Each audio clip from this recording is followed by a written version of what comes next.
మాది మొలగపూడి గ్రామమే. మేము నలుగురు అన్నదమ్ములమే. మా నాన్నగారు అంటే ప్రస్తుతం ఇక్కడ ఇంతకు ముందు సేపర్ కింద పనిచేసేవారు. ఒక రోజు అనుకోకుండా పడిపోవడం వల్ల చెయ్యి పనిచేయట్లేదు. ప్రస్తుతం ఆ పని కూడా వృత్తి మానేశారు. ఆ జీతం డబ్బులు ఇప్పటికీ కూడా మనం అడుగుతుంటే ఎన్ని రోజులు బతికలాడినా సరే 2 నెలలకి 3 నెలలకి ఇవ్వడం తప్ప మిగతా ఇవ్వడం లేదు. ఈ మధ్యన అడిగితే సెక్రటరీ గారు కానీ సర్పంచ్ గారు కానీ ఇస్తాంలే ఇప్పుడు ఇవ్వకపోతే తర్వాత ఇస్తామనేసి వాయిదాలు వేసుకుంటూ ఎప్పుడో ఉన్నప్పుడు మాత్రమే ఇవ్వడం చేయడం చేస్తున్నారు. అదొకటే మేము నలుగురు అన్నదమ్ములకి నలుగురిలో ఏ ఒక్కరికి ఇల్లు స్థలం ఇవ్వలేదండి.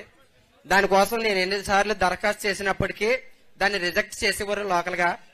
ఇంకొక విషయం ఏంటంటే మా నాన్నగారు చెప్పేది ఏంటంటే కనీసం 2 అన్నదమ్ములు ఉంటే ఒకరికైనా ఇవ్వాలి అలాగని చెప్పేసి అడిగినా వాళ్ళకి ఇవ్వలేదు. సింగిల్ గా ఒక ముసలామే ఉన్నా సరే వాళ్ళకి కొంతమందికి స్థలాలు ఇచ్చారు. వాళ్ళకి అనుకున్నవైన వాళ్ళకి కొంతమందికి 2 అన్నదమ్ములు ఉన్నప్పటికీ స్థలాలు ఇచ్చారు. కానీ 4 ఉన్న వాళ్ళకి కానీ 3 ఉన్న వాళ్ళకి కానీ ఇల్లు స్థలాలన్నా ఇవ్వలేదు. ఎన్నిసార్లు దరఖాస్తు చేసినా అవి పట్టించుకోలేదు. అవి మీ దృష్టికి తేయడానికే మా నాన్నగారు మాట్లాడుతున్నారు.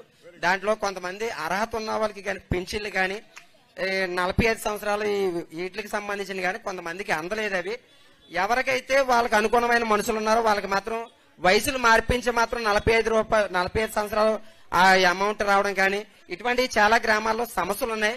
కాకపోతే రాజకీయ పరంగా కొన్ని ఇబ్బందులు ఎదురయ్యి అవి దృష్టికి చేస్తే ఏమవుతారని కొంతమంది మాట్లాడలేకపోతున్నాం. ఇవి మా కుటుంబంలో జరిగిన విషయం. ధన్యవాదాలు. చాలా వరకు చదువుకున్న యువత ఉండగలిగే మా గ్రామాల్లో బయట గ్రామాలకి సెక్యూరిటీ గార్డుల కింద రాత్రులు గాని పగలు గాని సెక్యూరిటీ గార్డుల కింద పని చేయాల్సి వస్తుంది. డిగ్రీలు చదివిన కుర్రోళ్ళు ఉన్నారు. కానీ ఇతర బయటికి వెళ్ళిపోయి ఎక్కడెక్కడో కష్టపడి బాత్రూముల దగ్గర ఇలా సెక్యూరిటీల దగ్గర వీటి పనికే తప్ప మాకు వృత్తి గాని అటువంటి పని గాని వాళ్ళకి ఏది చూపించిన అవకాశం లేదండి.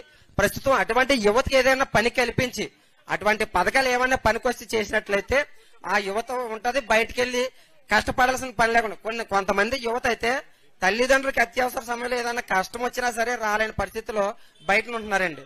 అటువంటి వాళ్ళకి ఉపాధి కల్పించి ఏదైనా పని చూపించినట్లయితే ఎన్ని వృధాగా డబ్బులు ఇచ్చినా అటువంటి పథకాలు కల్పించినట్లయితే ఆ కుటుంబం సంతోషం ఉంటుందని మా మనవి.